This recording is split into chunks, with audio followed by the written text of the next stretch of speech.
Hi everyone, it's Patty Fleury from Restoration Health, and I'm here today to talk to you about monosodium glutamate, or MSG. And I think many of us are aware that MSG is not an ingredient that we want to have in our diets. There's been a lot of press about the negative impacts to our health.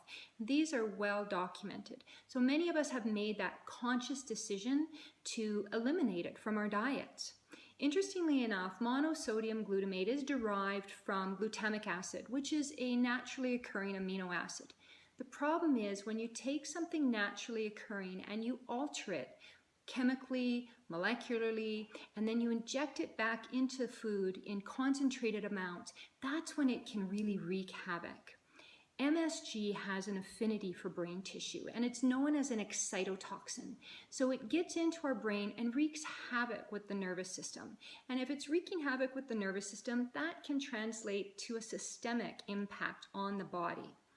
So the food manufacturers are well aware of our dislike for MSG, so what they like to do is hide it under a variety of names that don't even sound like monosodium glutamate. So names like hydrolyzed vegetable protein, actually any hydrolyzed protein, autolyzed plant proteins, yeast extract, calcium caseinate, a soy or whey protein isolate, modified enzymes. These are all other names for MSG.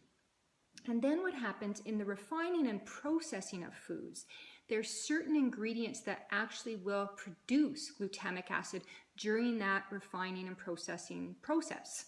So things like carrageenan, maltodextrin, barley extract, malt extract, protease, citric acid, seasonings, caramel flavoring, smoke flavoring, all of these ingredients can also contain MSG. Things that look healthy. So here's a rice cracker, an heirloom brown and black rice cracker snack, non-GMO. It has maltodextrin, soy sauce extract, both MSG. Organic chicken broth. This has yeast extract in it. Any kind of canned soup is generally going to have MSG. So on this one, maltodextrin is the second ingredient. Any kind of bouillon. So this is an organic chicken bouillon. This has yeast extract in it. Flavorings, seasoning packets, things like that, citric acid in this one.